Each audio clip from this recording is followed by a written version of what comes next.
सभी को नमस्कार, गुड मॉर्निंग। कल अपनों ने राजस्थान के एकीकरण का टॉपिक शुरू किया था। क्या शुरू किया था? राजस्थान का एकीकरण। ठीक है, राजस्थान के एकीकरण में हमने कल इसकी क्या देखी थी? एक तो इसकी पृष्ठभूमि में दो प्रयास हुए, महाराणा उदयपुर द्वारा और दूसरा महाराणा जयपुर द्वारा। उसके बाद महत्वपूर्ण तथ्यों में उसकी सामान्य जानकारी, उसके बाद रियासती विभाग,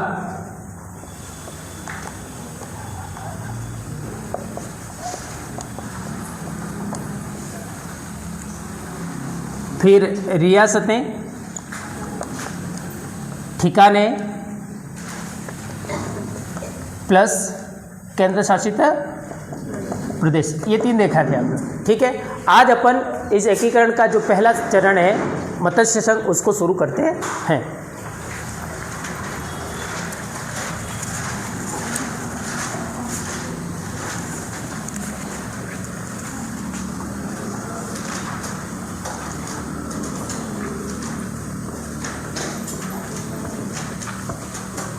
राजस्थान का एकीकरण, पहला चरण।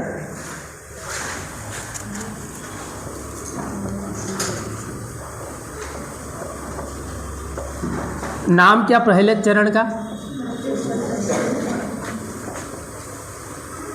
मत्स्य संघ। देखो, थोड़ा सा ध्यान देना इधर कि जैसे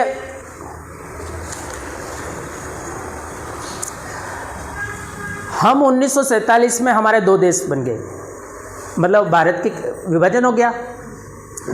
अब जैसे ही भारत का विभाजन हुआ, हमारे देश में सांप्रदायिक दंगे हुए, हिंदू मुस्लिम, है ना।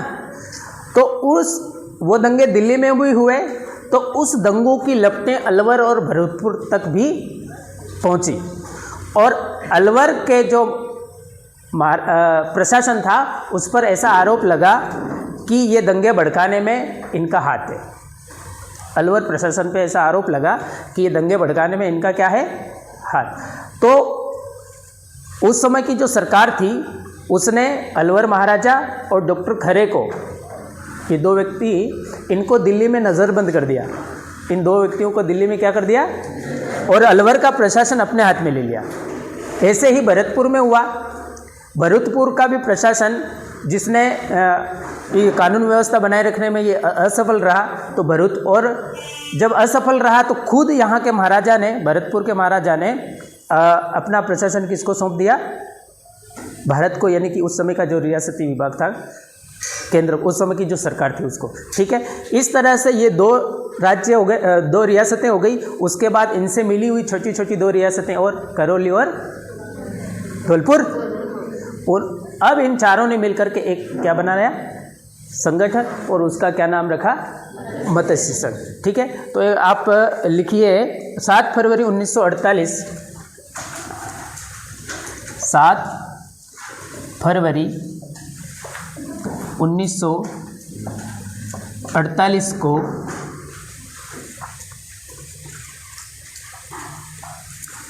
अलवर महाराजा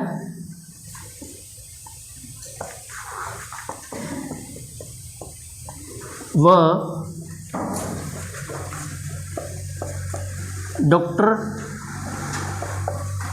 खर्रे को दिल्ली में नज़रबंद कर दिया। अब नज़रबंद क्यों किया वो मैंने आपको बता दिया। ठीक है, समझने के लिए कि भाई सांप्रदायिक दंगे हुए जिसको रोकने में ये असफल रहे, और अलवर महाराजा पे ये आरोप लगे कि दंगे भड़काने में इनका क्या है? हाथ। तो उस समय की सरकार ने इनको वहाँ नज़रबंद कर दिया और अलवर का प्रशासन अपने हाथ में ले लिया। ठीक है, वो तारीख क्या है? तो 7 फरवरी 1948।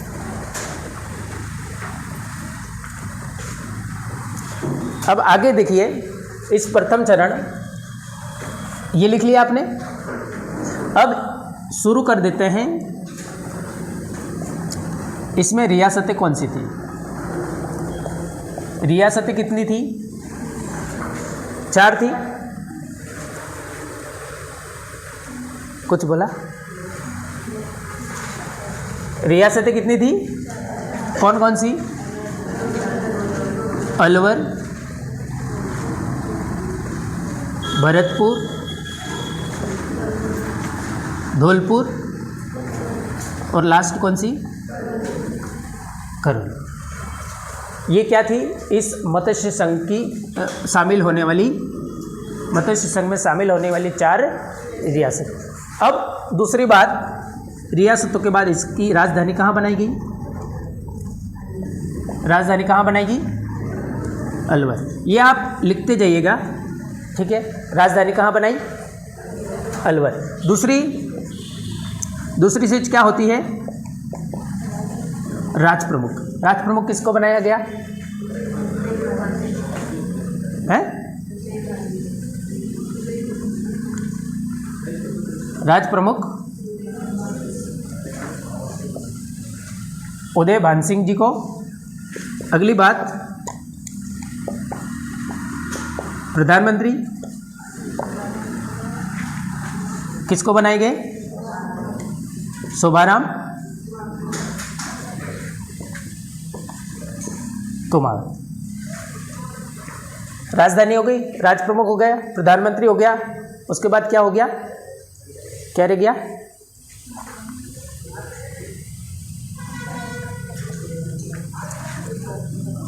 अब आपको इसमें एक चीज और जोड़ लेनी है। क्या? एक ठिकाना। और एक ठिकाना कौन सा था? अब रियासतों में इस चीज को भी आप प्लस कर देना, मतलब 4 रियासतें प्लस एक ठिकाना, जो कौन सा था? निम्राना। प्रधानमंत्री तो हो गया। प्रधानमंत्री के बाद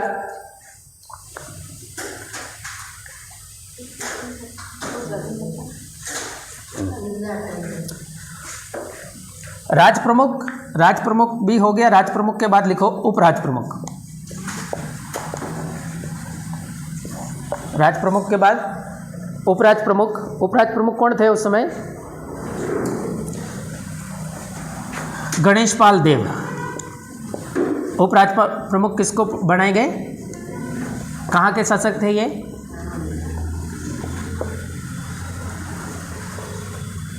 और इसके बाद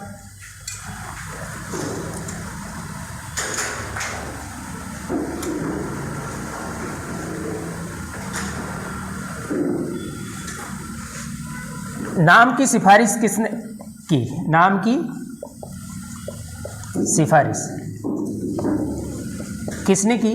कि इसका नाम मत्स्य संघ रखेंगे के.एम. मुंशी ने। अगली चीज,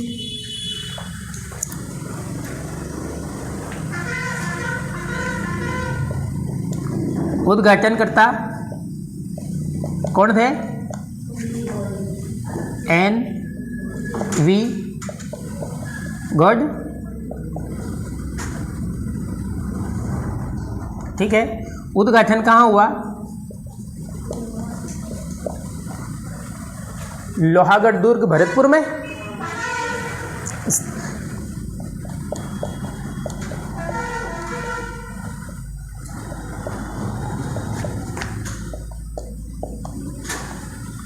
ये वो स्थान है जहाँ पर उद्घाटन हुआ, लोहागढ़ दुर्ग भरतपुर। इतना लिख लो।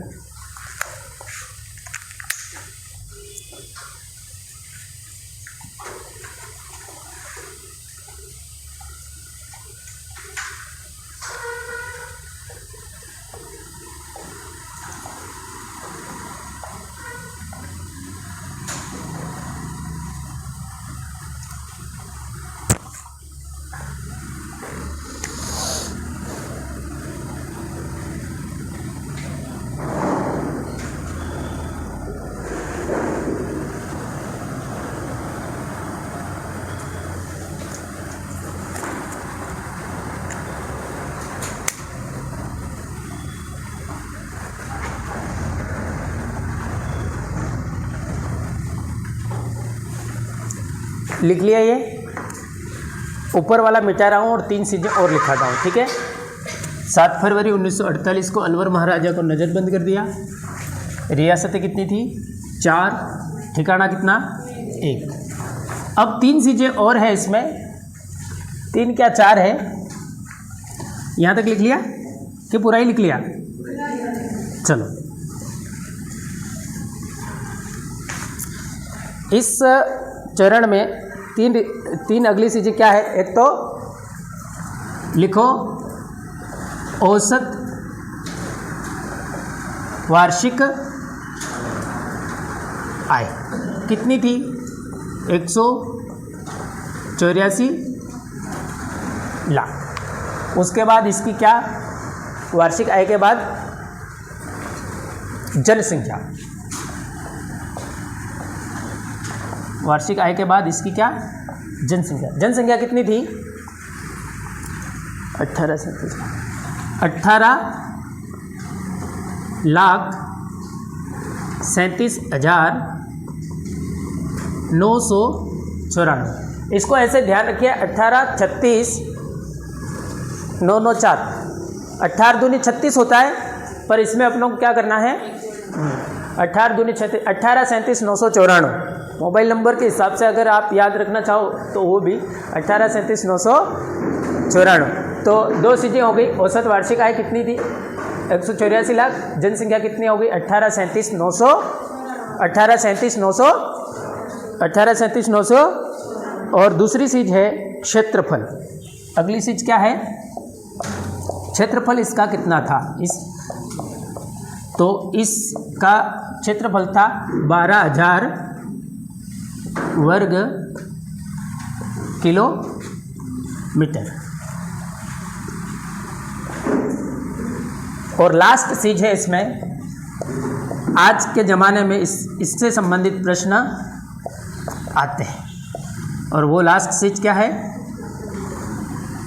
मंत्रिमंडल। क्या है? मत्स्य संघ का मंत्रिमंडल, क्षेत्रफल 12,000 वर्ग किलोमीटर। मंत्रिमंडल में कौन कौन शामिल थे? तो 5 व्यक्ति थे। मैंने उसको थोड़ा सा ट्रिक से बनाया है, देखो एक बार ट्रिक आपको जम जाए तो देख लेना। चतुर्मंगल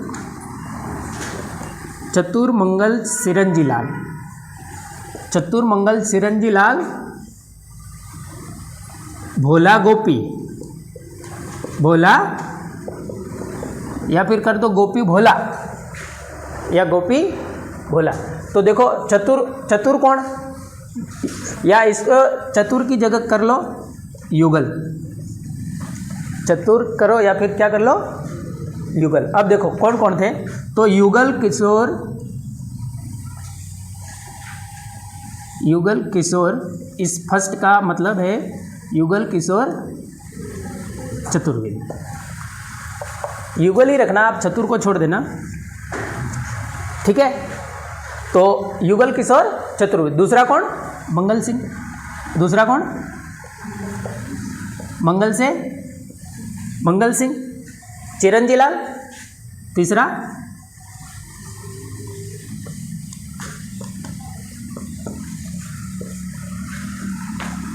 गोपीलाल यादव, भोलानाथ, भोला। चौथा व्यक्ति भोला नाथ। और लास्ट कौन है? गोपीलाल यादव।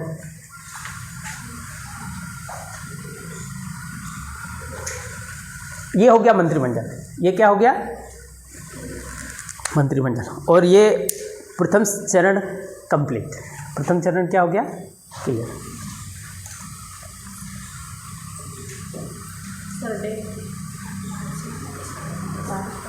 तारीख नहीं लिखा है, खास चीज ये दिनांक लिखो 18 मार्च 1948। ये सामान्य चीजें रह जाएगी, ऐसा नहीं होना चाहिए।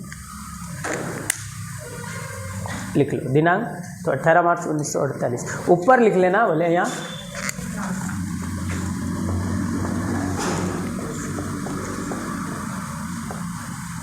देखो 1948 में 3 चरण होते हैं। कितने चरण होते हैं? 18, 25, 18। ये 18 कौन सा है? अप्रैल। ये कौन सा है? मार्च। ये भी कौन सा है? उसके बाद 50 में 49 में 2, 49 में 2, 50 में 1, कितने हो गए? 6 और 1 1956। बस लिख लिया ये आपने?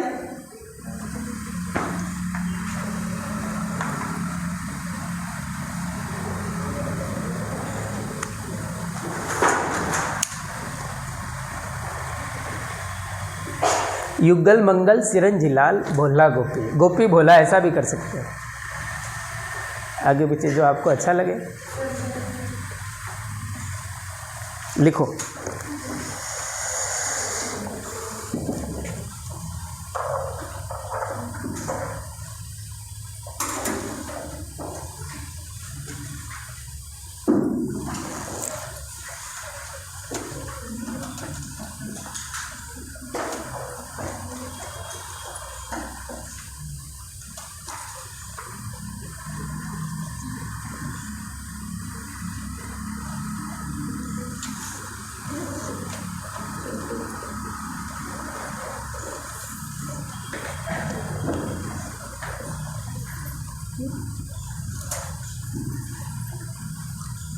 लिख लिया? चले आगे।